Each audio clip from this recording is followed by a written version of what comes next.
이제 하나님 말씀 함께 나누겠습니다.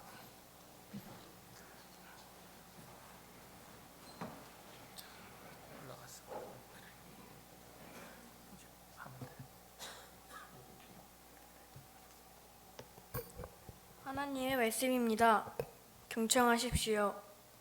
다니엘이 이 조서에 왕의 도장에 찍힌 것을 알고도 자기 집에 돌아가서는 윗방에 올라가 예루살렘으로 향한 창문을 열고 전에 하던 대로 하루 3번씩 무릎을 꿇고 기도하며 그의 하나님께 감사하였더라.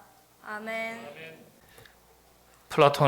철학자 플라톤은 젊은이들에게 생각하는 힘이 부족하게 되면 가장 먼저 나타나는 현상이 두 가지라고 설명을 했습니다. 첫 번째는 세계를 해석하는 눈을 잃어버리고, 그리고 자기를 잃어버린다. 자기를 잃어버리게 된다. 생각하는 힘이 부족하게 되면 가장 먼저 나타나는 현상이 세계를 해석하는 눈과 자기를 잃어버리는 것, 이 두 가지라고 설명을 했습니다. 자기를 잃어버리는 것이 곧 진리를 잃어버리는 것이라고 가르쳤습니다. 자기를 잃어버리게 되면 세속의 물결에 저항할 수 있는 힘을 잃어버리게 되고 그저 끌려다니게 된다. 그렇게 설명을 했습니다. 한마디로 세상의 풍파에, 환경에, 상황에, 시류에 휩쓸려 살게 된다는 뜻입니다. 마치 이것은 생각하는 힘을 잃어버려서 비합리적인 판단을 내렸던 당시의 배심원들의 목소리와 군중 심리에 휩쓸려서 스승 소크라테스를 사형시키는 일에 일조했던 아테네 시민들의 그 어리석음, 우둔함을 지적하는 것이었습니다. 당시 이렇게 플라톤은요, 자신이 세운 학교에서 특별히 젊은이들에게 생각하는 힘을 기르라고 강조하면서 가르쳤습니다. 요즘식으로 말하면 생각 좀 하고 살아라. 생각 좀. 왜 이렇게 생각이 짧냐? 생각이 깊지 못하냐? 생각 좀 하고 살아라. 그런 말이겠죠. 이런 이야기들을 신앙의 관점에서 한번 바꿔서 생각해 보시죠. 그리스도인들이 성경책 하나님 말씀 안 읽는 것은요, 넌센스예요. 영적으로 생각하는 힘이 빈약해질 수밖에 없는 거예요. 그렇게 되면 영적인 안목이, 능력이 사라지게 되고 열매도 없습니다. 영적인 힘은 어디에서 시작되나요? 말씀에서 시작되고 비롯됩니다. 그래서 영적 깊이 있는 삶을 원하신다면 영적인 생각의 힘을 기르셔야 합니다. 우리 머릿속에 세상의 지식은 가득한데 하나님의 말씀이 부족하니까 도무지 신앙생활에 깊이 있는 영적인 생각이 묻어나오지 않는 거예요. 영적인 통찰력이 약해진 거예요. 그러니까 힘이 없는 거예요. 힘을 길러야 돼요. 그래서 오늘 우리에게 필요한 것이 있다면 이 바로 말씀을 깊이 묵상하는 것입니다. 이것이 우리에게 힘과 능력이 되기 때문입니다. 교회는, 그리스도인들은 이런 영적인 힘을 가지고 살아가고 또 영적인 힘을 가지고 일하는 것입니다. 성경은 우리에게 이렇게 권면하고 있습니다. 히브리서 3장 1절인데요. 우리 같이 한번 한 목소리를 읽겠습니다. 시작합니다. 그러므로 함께 하늘의 부르심을 받은 거룩한 형제들아, 우리가 믿는 도리의 사도이시며 대제사장이신 예수를 깊이 생각하라. 예수님을 깊이 좀 생각해라. 말씀을 좀 깊이 묵상하고 생각 좀 해라. 이 말은 말씀 좀 가까이 하라, 이런 뜻이에요. 말씀 가까이 하고 말씀을 깊이 묵상해라. 이 말씀을 통해서 우리의 영적인 힘이 생기는 거예요. 능력이 생기는 거예요. 오늘 여기에 예수를 깊이 생각하라, 생각하라는 이 단어가 이 카타노에어라는 헬라어인데요, 생각하는 힘이라는 뜻을 가진 누스라는 단어에서 비롯된 거예요. 누스. 근데 이 누스라는 단어가 언제 사용되느냐? 주인의 뜻을 알다라는 기노스코라는 단어에서 나왔어요. 주인의 뜻을 알다.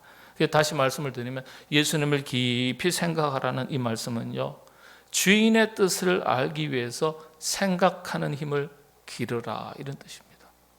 주님의 뜻을 깨닫기 위해서, 하나님의 뜻을 깨닫기 위해서, 나를 향하신 하나님의 뜻이 무엇인지 알기 위해서 생각하라. 생각하는 힘을 좀 가져라, 그런 뜻입니다. 그래야 영적인 안목이 생기고 통찰력이 생기고 영적인 힘이 있는 거예요. 그래서 똑같은 그리스도인이라도 영적인 힘이 있는 사람이 있고 영적으로 대단히 취약한 연약한 사람이 있습니다. 그 모습은 그리스도인이에요. 믿는 것 같아요. 이름은 있어요. 그러나 경건의 능력은 상실했다. 성경 말씀 그대로입니다. 경건의 능력이 그 사람에게서 안 나타나요. 모든 것 다 갖췄어요. 그런데 실상을 보면 그리스도인의 능력이 없습니다. 그래서 생각 좀 하라는 거예요. 영적인 힘을 기르라는 거예요. 주인의 뜻을, 하나님의 뜻을 알기 위해서 깊이 말씀을 묵상 좀 해라. 말씀 묵상하려면 가까이 해야 되겠죠. 이 코로나19 거치면서 말씀이 우리에게서 멀어지고 예배가 우리에게서 멀어진 거예요. 예배가 우리에게서 멀어졌다는 건 말씀에서 멀어졌다는 뜻입니다. 예배 현장에 못 나와도 말씀을 늘 가까이 하는 분들도 계시지만 현실적으로요, 교회에서 멀어지고 예배에서 멀어지면 반드시 말씀에서 멀어집니다. 그럼 또 뭐 찾아볼 것도 없어요, 그건요. 자, 그래서 이런 마음으로 이 말씀을 가까이 하고 나를 향하신, 우리를 향하신 하나님의 뜻을 깊이 살피고 깨달아 알 수 있기를 바라면서 오늘의 말씀을 살피겠습니다. 특별히 세대 통합 예배로서 부모님과 자녀가 함께 살펴볼 두 번째 인물로 오늘 다니엘을 정했습니다. 지난 1월에는 요셉이었죠. 1년 동안 제가 누굴 다뤄야 될지 다 정했습니다. 사도 바울도 정하고요, 베드로도 정하고요, 다윗도 정했고요. 아마 다음 5월 달에는 다윗을 다룰 겁니다. 우리 자녀들이 다니엘의 이야기를 살필 때 다니엘과 같은 믿음의 자녀가 되기를 바라면서 다니엘을 살피려고 합니다. 자녀들 말이겠습니까? 우리 자신이 부모이지만은 다니엘의 영적 세계를 본받아서 다니엘과 같은 영적 깊이가 있고 수준에 오를 수 있는 그런 부모가 되어질 수 있어야 되지 않겠습니까? 그런 마음으로 하나님 말씀 함께 살펴보겠습니다. 오늘 본문은 대단히 짧은 구절이지만은 이 짧은 한 구절에 이렇게 많은 동사가 기록되어 있는 본문이 거의 없어요.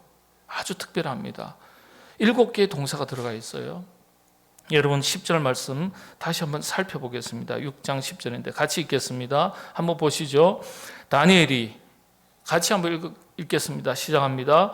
다니엘이 이 조서에 왕의 도장이 찍힌 것을 알고도 자기 집에 돌아가서는 윗방에 올라가 예루살렘으로 향한 창문을 열고 전에 하던 대로 하루 3번씩 무릎을 꿇고 기도하며 그의 하나님께 감사하였더라.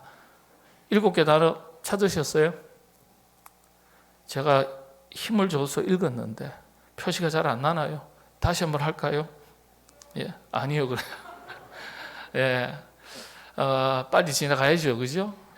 다 안다고 생각합니다. 자, 알고 돌아가서 올라가 열고 무릎을 꿇고 기도하고 감사하였더라. 7개 단어입니다.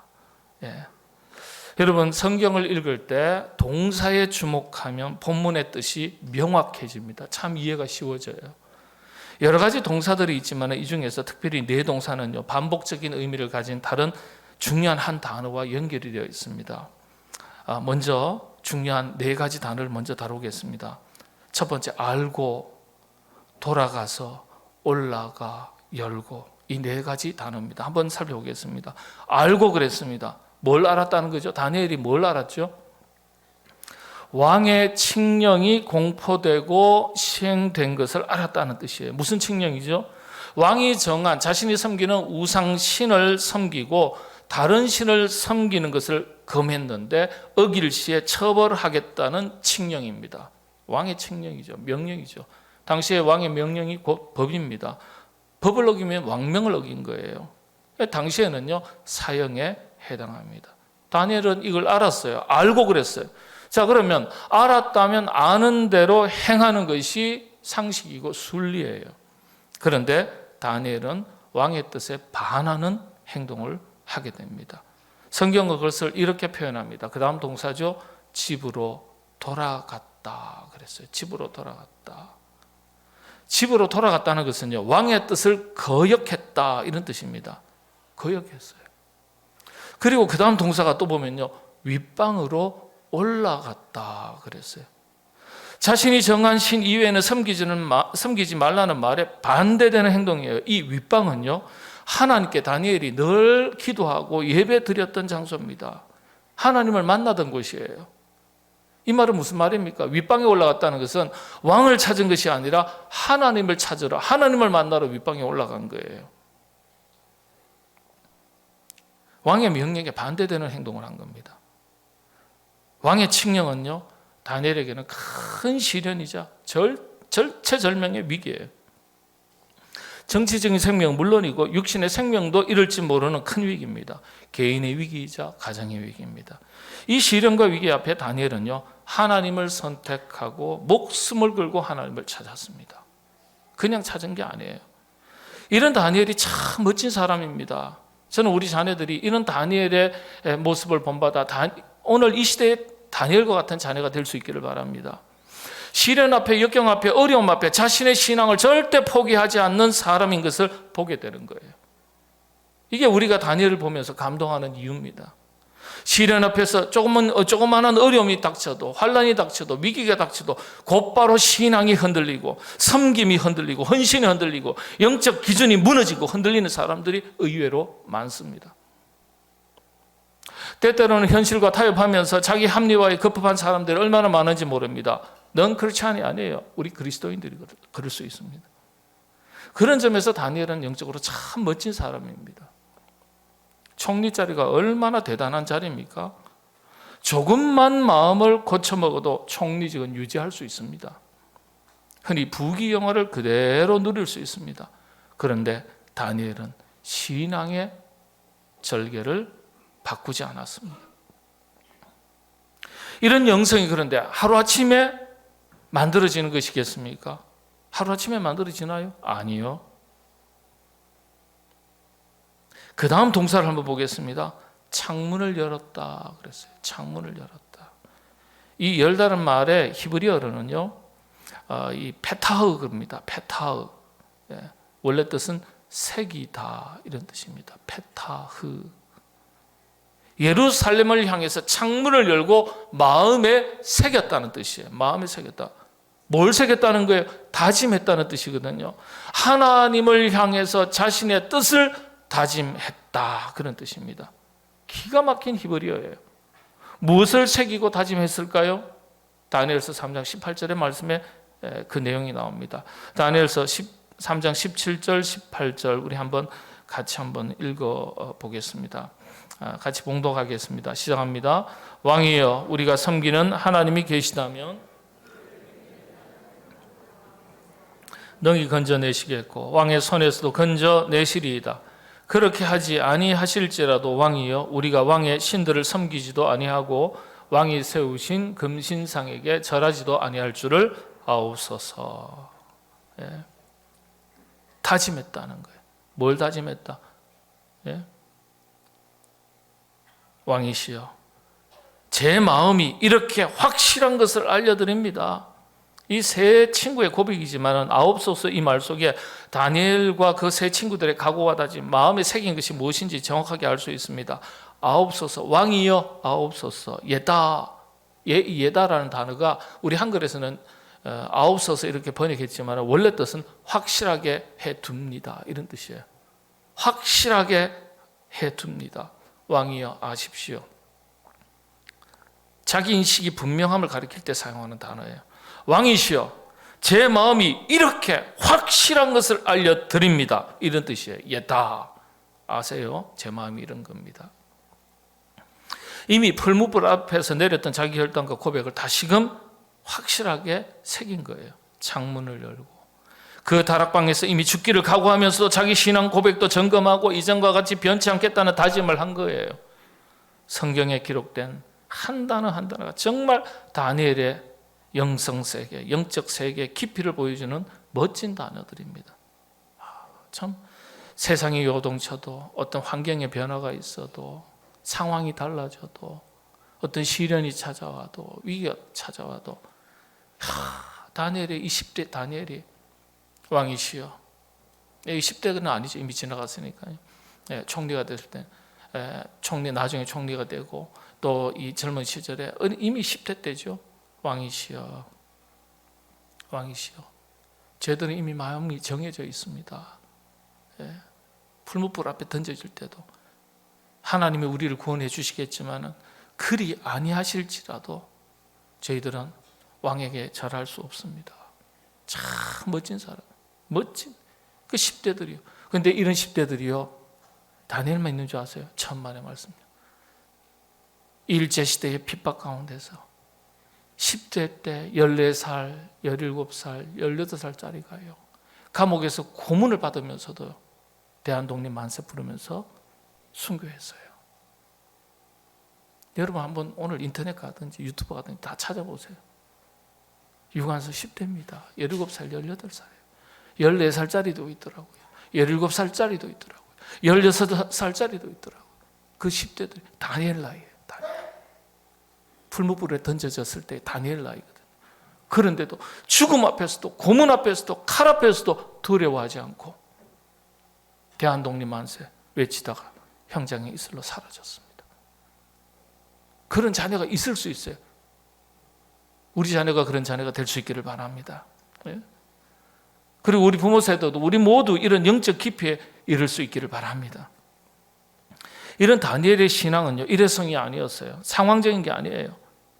그 다음 세 가지 동사가 다니엘의 영적 세계에 있어서 얼마나 중요한지, 다니엘의 영적 세계를 보여주는 단어인데 거룩한 습관을 보여주고 있습니다. 무릎을 꿇었다 그랬어요. 창문을 열고 고향 땅 예루살렘을 향해서 어떻게 해요? 하루 3번씩 무릎을 꿇고 기도했다. 그리고 감사했다. 하루에 3번씩이에요. 전에 하던 대로 하루에 3번씩. 히브리 사람들에게, 이스라엘 사람들에게는 하루 3번, 3번이라는 3자가 최선을 다했다 이런 뜻입니다. 완전수거든요. 일회성이 아니에요. 전에 하던 대로. 성경은 거룩한 습관이었던 것을 단 한마디로 보여줍니다. 전에 하던 대로 하루 3번씩. 참 좋은, 멋진 그런 거룩한 습관입니다. 한번 간단하게 살펴보겠습니다. 하루 3번씩 무릎을 꿇었다. 이건 습관화된 철저한 순종과 충성을 의미하는 겁니다. 동시에 예배 습관을 말합니다. 구약시대 예배 생활이 철저한 사람의 무릎을 가리켜 낙타의 무릎이라고 불렀는데 이게 신약까지 이어집니다. 신약시대에도 마찬가지예요. 철저한 순종의 사람인 것을 동시에 의미합니다. 하나님 앞에 그만큼 자기 자신을 낮추고 철저하게 엎드리고 예배드리고 일러주신 말씀을 깨달은 뜻을 그대로 철저하게 순종하던 모습을 그렇게 표현할 때 낙타의 무릎을 가진 사람이다 이렇게 표현했어요. 낙타는 하루를 시작할 때 주인 앞에 무릎을 꿇습니다. 무릎을 꿇은 그 낙타에게 주인이 짐을 싣습니다. 낙타는 그 짐을 마다하지 않습니다. 그리고 하루 종일 짐을 지고 나서 마칠 때는 주인 앞에 또다시 무릎을 꿇습니다. 그리고 등에 짐을 다 내릴 때까지 주인 앞에 엎드립니다. 세계적인 영성가 유진 피터슨은 이런 툭 붉어진 낙타의 무릎을 가리켜 주인에 대한 순종과 복종의 흔적이라고 설명을 했습니다. 여러분, 성경에는요, 늙은 낙타의 무릎을 가진 사람, 늙은 낙타 무릎이라는 별명을 가진 사도가 있습니다. 예수님의 12제자 중에 한 사람이 있습니다. 누굴까요? 맞추면 선물 드려야 되는데. 늙은 낙타의 무릎, 별명입니다. 이렇게 별명 부르면 기분 좋으시겠어요? 기분 좋아지셔야 합니다. 사도 야고보입니다. 제자 야고보의 별명이 늙은 낙타의 무릎입니다. 깊은 뜻이 담겨져 있는 거예요. 하나님 말씀 앞에 절대적으로 순종했다. 늘 무릎 꿇고 기도했다. 그 야고보였기 때문에 그래서 그런 별명이 붙여졌습니다. 이런 이야기를 살피면서 한번 우리 생각해 볼 필요가 있습니다. 저와 여러분의 무릎은 어떻습니까? 과연 낙타의 무릎이 되고 있습니까? 기도의 무릎이 되고 있습니까? 정말 철저하게 하나님의 말씀 앞에 순종의 삶을 살아가고 있는 낙타의 무릎이 되고 있습니까? 아니면 세상의 무릎을 꿇고 살아가는 것은 아닐까? 나의 무릎이 하나님 앞에서 꿇어야 할 무릎이 아니라 세상에 썩고 없어질 것에, 허탄한 것에 무릎을 꿇고 조아리고 종노릇하면서 살아가는 나의 무릎은, 나의 모습은 없을까? 한번 점검해 보셔야 하겠습니다. 스스로 생각해 보실 일입니다. 이왕이면 여러분, 하나님 앞에 늘 무릎 꿇는 낙타의 무릎이라고 그렇게 별명을 가졌던 야고보 제자처럼, 사도처럼 여러분들도 그와 같은 낙타의 무릎을 가지신 하나님의 백성들 다 되시기를 바랍니다. 전에 하던 대로 하루 3번씩 그렇게 무릎을 꿇었다. 그 다음에 뭐죠? 기도했다 그랬어요. 기도했다. 여러분, 무슨 기도했을까요? 다니엘이 무슨 기도했을까요? 한번 생각해 보시죠. 상황이 어떤 상황이에요? 지금 이제 죽을지도 몰라요. 본인만 죽을지 몰라요. 뭐 본인만이 아니에요. 가족들도 다 정치범 수용소에 들어갈지도 몰라요. 큰 위기와 시련이, 역경이 닥쳤습니다. 어떻게 기도해야 될까요? 일반적으로 보편적인 상식으로는 여러분, 힘든 일, 어려운 일, 위기, 큰 어떤 일들을 겪으면 어떻게 기도합니까? 하나님, 이 위기를 극복하게 해주세요. 힘 주세요. 능력 주세요. 지혜 주세요. 좋은 사람 만나게 해주세요. 사람의 힘으로 어찌할 수 없을 때는 하나님께서 막아주세요. 보호해 주세요. 울타리 쳐주세요. 그렇게 기도하세요? 안 하세요? 그렇게 기도하죠. 그건 당연히 기도하는 거예요. 그렇죠? 근데 다니엘의 기도의 내용이 달라요. 이게 다니엘의 영성세계예요. 무릎을 꿇고 기도하는데, 여러분, 기도도 습관이에요. 습관을 따라 기도하는데, 이런 시련과 위기가 닥쳤다면 이걸 없애달라고, 헤쳐갈 수 있는 지혜를 달라고 기도했을 것 같은데 조금 기도의 내용이 달라요. 여러분, 일반적으로 시련, 시험, 역경이 다가오면요, 기도하는 사람이 시험 드는 것과 기도하지 않는 사람이 시험 드는 것은 차이가 있어요. 힘이 달라요. 대응하는 힘이 다른 거예요. 여러분, 평안할 때는 여러분의 신앙의 수준을 알 수 없습니다. 안 좋을 때, 힘들 때, 어려울 때, 괴로울 때, 시련과 위기가 찾아왔을 때 여러분의 신앙의 바닥이, 수준이 싹 드러나게 됩니다. 고요할 땐 몰라요. 여러분의 깊이가 언제 있는지 몰라요. 그래서 하나님께서는 때때로 시련과 역경 속에 우리를 몰아넣는지도 모릅니다. 우리의 믿음의 현 주소를 다시 한번 일깨워 주시기 위해서. 자, 어쨌든 기도의 내용이 좀 다른데 어떻게 다르냐? 그 다음, 전에 하던 대로 하루 3번씩 뭐 했다고요? 10절에 보면 마지막 단어가 뭡니까? 감사하였더라. 지금 감사가 되나요? 아니요. 다니엘의 신앙이 위기 중에서도 빛나는 신앙이 될 수 있었던 것은 일관된 감사예요. 일관된, 한결같은 감사예요. 여러분, 불평도 습관이고 감사도 습관입니다. 불평하면 불평하는 대로 살아요. 감사하면 감사하는 대로 살아요. 성경의 가르침입니다. 그래서 복된 삶을 살도록 하시기 위해서 성경은 항상 우리들에게 감사하라, 이걸 가르치시는 거예요. 왜? 감사할 때 그것이 우리에게 복이 되기 때문에. 근데 감사가 왜 이렇게 어렵습니까? 감사가 왜 안 되죠? 힘들고 어려운 일 많아서요? 아니요. 감사 제목이 없어서요? 아니요. 습관이 되지 않아서 그래요. 습관이. 그래서 습관이 될 때까지 의지적인 감사를 하셔야 돼요. 더욱 감사를 하셔야 되는 거예요. 싫어도 해야 하고 좋아도 해야 하고요. 나중에 습관이 되면 불편하지 않아요. 여러분, 우리 어린 자녀들에게 항상 고맙습니다, 감사합니다, 인사해라고, 머리 숙이라고, 때로는 안 하면 어머니가, 아버지가 머리를 잡고서 눌러요. 그렇게라도 시킵니다. 왜냐? 습관화시키기 위해서.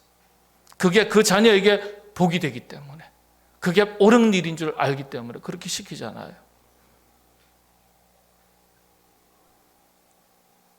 나중에 습관이 되면 그때 능력이 나타나는 겁니다. 말씀을 정리합니다. 코로나19로 인해서 이전과 이후가 많이 달라졌어요. 전에 하던 대로 하던 것이 어려워진 게 참 많습니다. 전에 하던 대로 예배드리기가 어렵고, 모이기가 어렵고, 봉사하기가 어렵고, 교제하기가 어렵고, 복음의 사명을, 전도를 감당하기가 어렵고, 선교를 감당하기가 어려워졌습니다. 그리고 감사하기가 어려워졌어요. 세상이 이렇게 변했습니다. 그렇지만 우리 그리스도인들은 오늘 말씀을 통해서 회복해야 될 게 있습니다.